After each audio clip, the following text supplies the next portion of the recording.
Welcome back. This is still Good Morning Kenya. It's a pleasure being with you today. My name is Aguko. If at all you're just joining us, you're just in time for the next conversation of the day. This is Women at the Forefront. And to help us in this conversation, we want to talk about what women are doing when it comes to standing out, breaking that glass ceiling, ensuring that they are the ones that call the shots. Well, this morning, ladies and gentlemen, I am with Juliet Akayi. She's an author. And I can even say poet, because she's been doing some fantastic job in terms of writing. Karibu sana, Juliet. Asante. How are you feeling? I'm feeling good. Welcome. Thank you. Women at the Forefront. Yes. You're doing a fantastic job. And ladies and gentlemen, if at all you're just joining us, ensure that you keep on engaging with us. Remember to be part of this conversation. With me, I have a copy of her book, From Poverty to Riches. The future lies in your hands. That's what she says on the cover page. The future lies in your hands, and we are capable of building or destroying our own lives. A very interesting book here you've written, Juliet. You'll tell us more about this. Yes, yeah. But first of all, for somebody who's meeting you for the first time, tell us a bit more about what you do. Okay.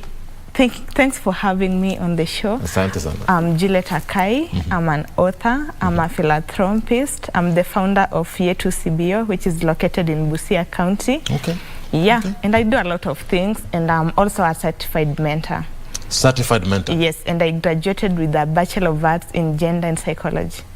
Mentors also get certifications? Yes, I went to class and learned on how to mentor people, so I'm a certified mentor. I have a certificate. All right. Thank you so much. Yeah. First things first, this book, why From Poverty to Riches? I love that title because it entails much about my upbringing. Okay, yeah, I come from a very humble background. Okay. So I've faced a lot of challenges in life, and also where I come from, it is a setup combining of most of the people are poor within our homestead. I've seen people undergoing a lot in life, and I've also undergone a lot in life. That is why I was inspired to write From Poverty to Riches. Yeah. Okay. Yes. And so you grew up from a very humble background. Yes. And this is where? Busia? Yes, Busia County, Busia. Nambale sub-county. Yeah. Nambale. Yes. Oh, wow, yeah, I've been there. Been a cold place sometimes. Very cold. It is. So, let's get to know about your background a bit. You're saying you grew up from a humble family. Yeah. And I know growing up must have been difficult. Yeah. Based on even what I'm seeing on this book. Yeah. The picture on this left side. Yeah. I'm seeing a guy, the shoe is torn. Yes. Very torn, and the trousers also torn trousers. But on the right side, I'm seeing very new shoes on the right side. Yes. Tell us how it was for you growing up in Busia, struggling day by day to make ends meet. Okay, the seventh born in a family of 8, so you can imagine the struggle of raising 8 children in the village. 7? Yes. I'm the seventh 8 born. children? Yes. You're the 7th born? Yes.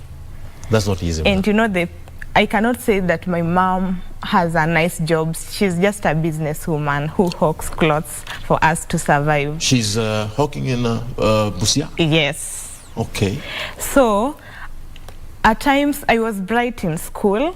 I excelled very well in KCP, and I was selected to join Nangina Girls. If anyone from Busia knows what Nangina means, yeah. So it was one of those best schools. Best schools in Busia County. Okay. So I lacked school fees, you can imagine. And also, even going to a day school, I didn't have money to go there. And you can imagine I had scored 305. So I was like, how am I even going to join a day school with this kind of marks? And having been selected to join Nangina Girls, so it used to haunt me so much. So I stayed at home for around 2 weeks after for months and had joined school. And my mom was like, you'll just have to go to Madende Secondary. There is no otherwise. And as you can see, I cannot afford the fees for Nangina Girls.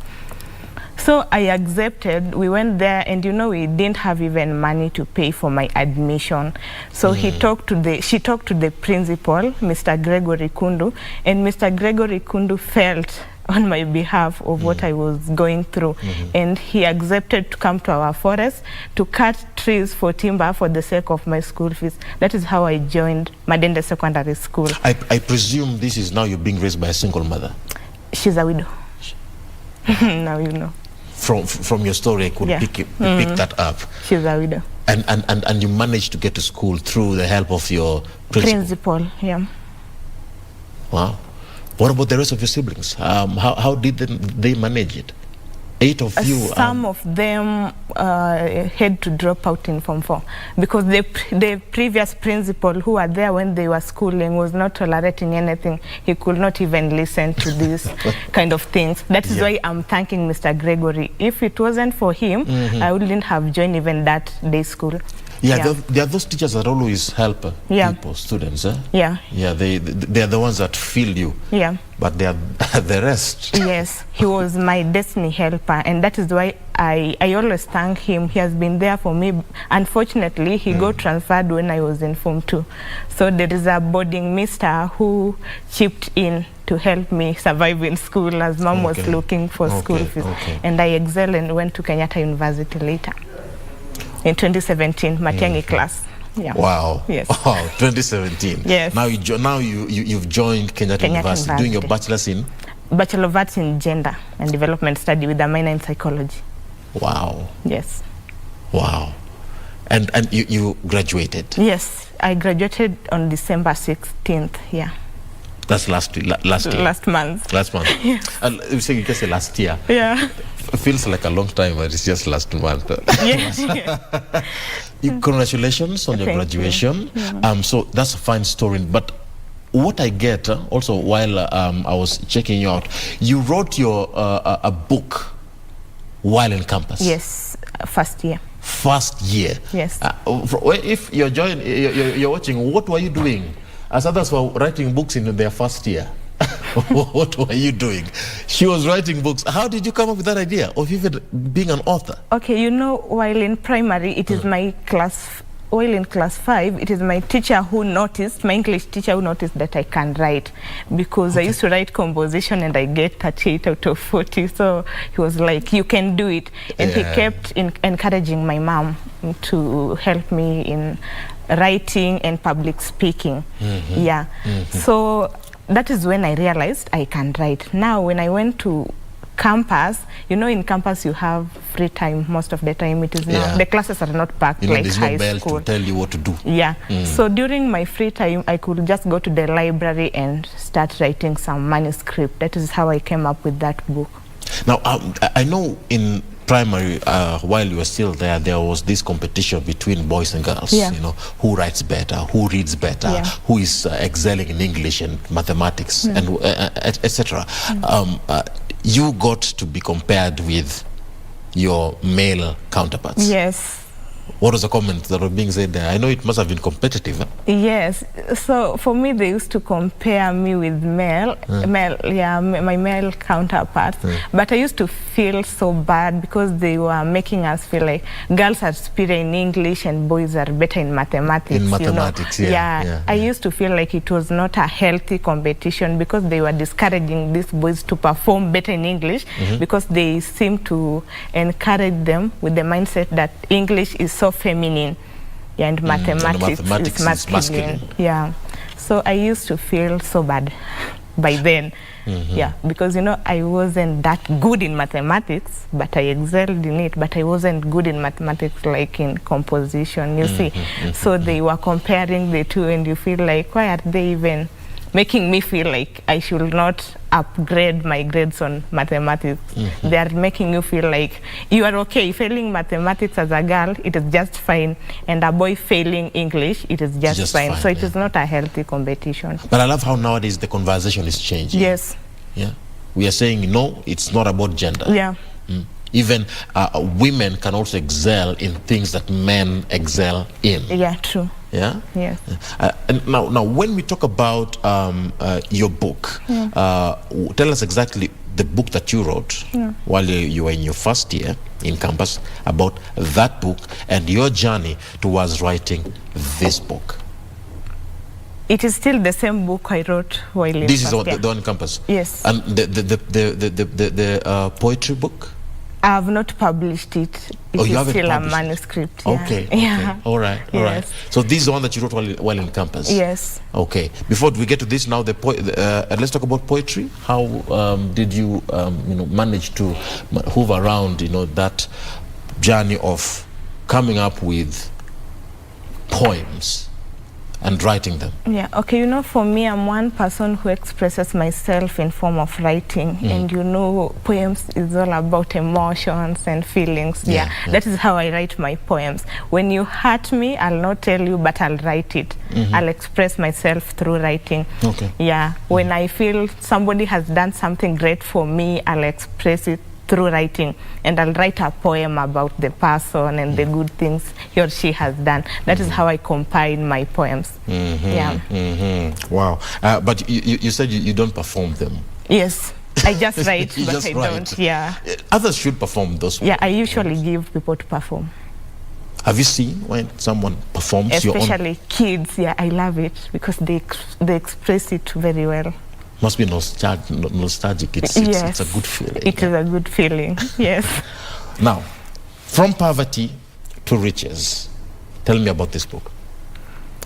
Okay, that book, when people just read there From Poverty to Riches, they think all about money. Yes. Yes, that book is not. That was the first thing that hit me. Yes. Concerning the picture. Yeah. That is what people think. Yeah. But you can be rich in heart. The way you live with people, the way you help people, you can be rich in heart without money. You see, the way you just value others without looking down upon them, it means you are rich in your heart. Yeah. Riches is not just about money each and every time. So I combined the two. I was writing about how you can move from the poverty state of that is money, and how you can just be rich in your heart and rich in the things you do to the community. Yeah, that is all in that book. Yeah. How so it's about building the mindset of the community. Yeah. Challenging the perceptions that people have in regards to different issues. Yeah. Right? Yeah. And then removing them from that mindset to a different level. True. How's the feedback from people that have read this book? What do they say? The response?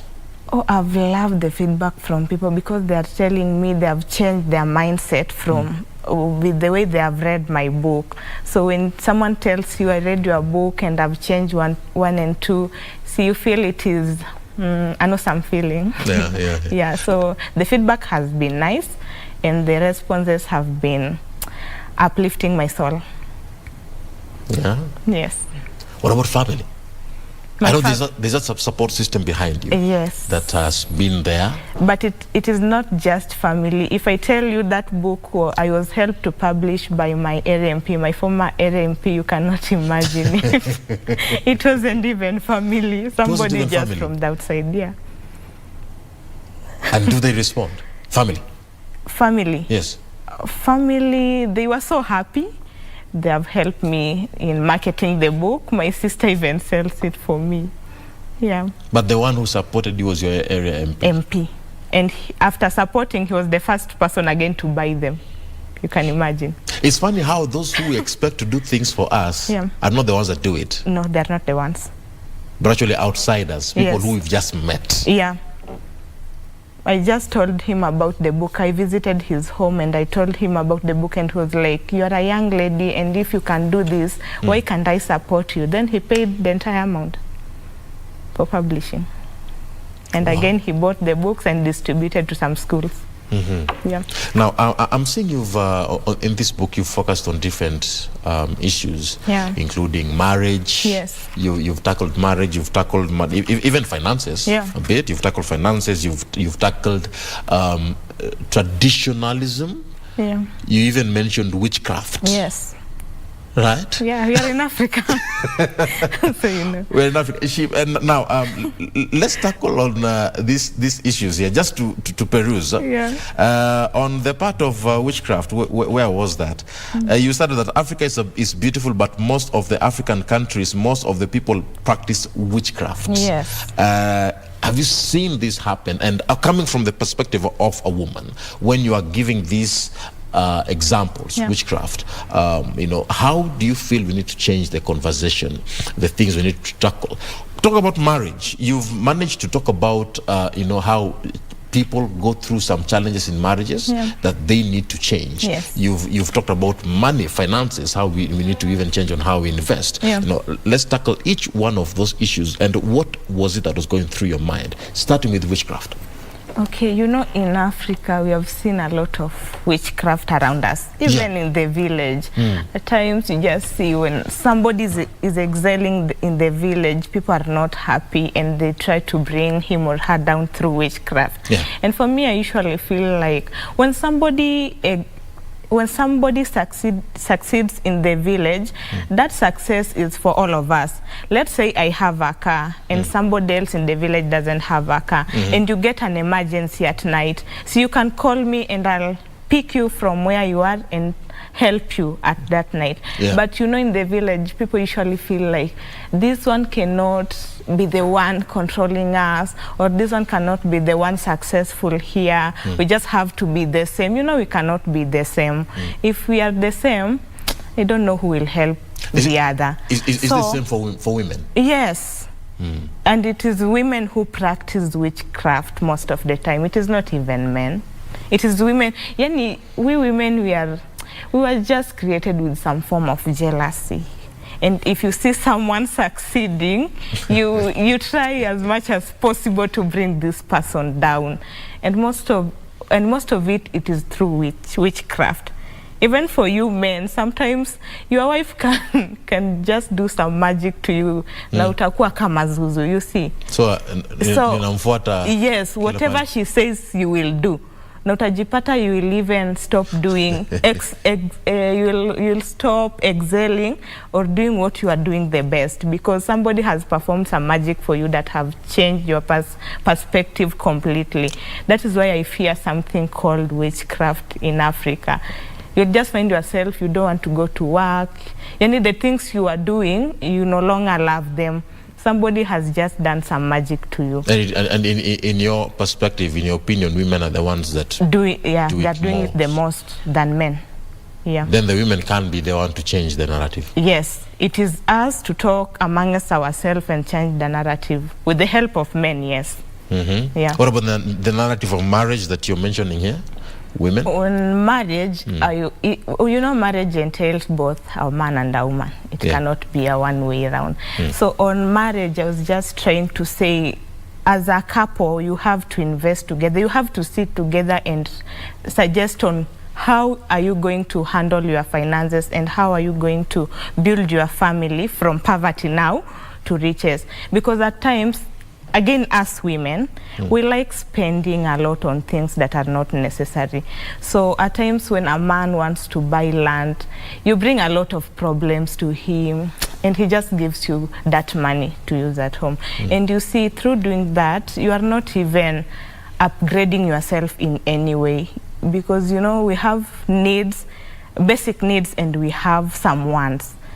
Yeah, at times we have to reason together as a couple and know what can we do to change the kind of living we are living in and be better people in our society. So we have to plan our finances together. We have to do things together as a couple and understand each other if we want to move from poverty to riches. But if we go the different ways, we are not going to excel in anything we do. Yeah. All right, let's talk about women in leadership, in your perspective, because you've also tackled that in this book. Yes.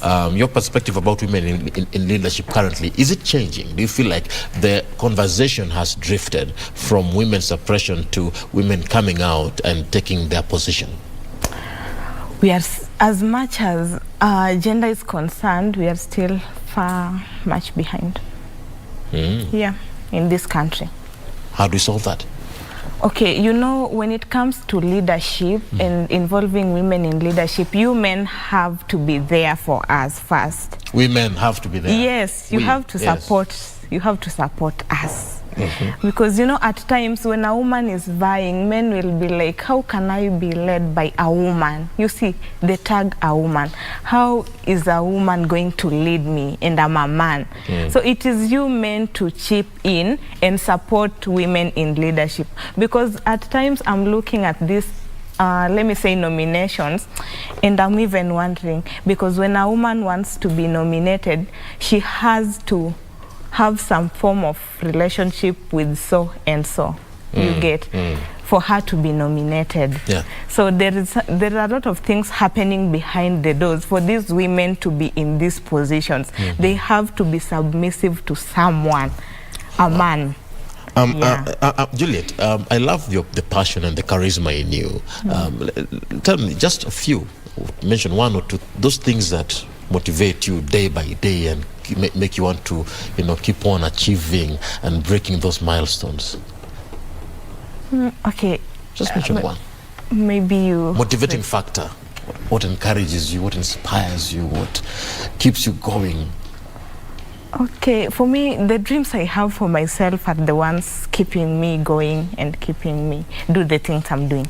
Because I want to be... Okay, you know, I want to...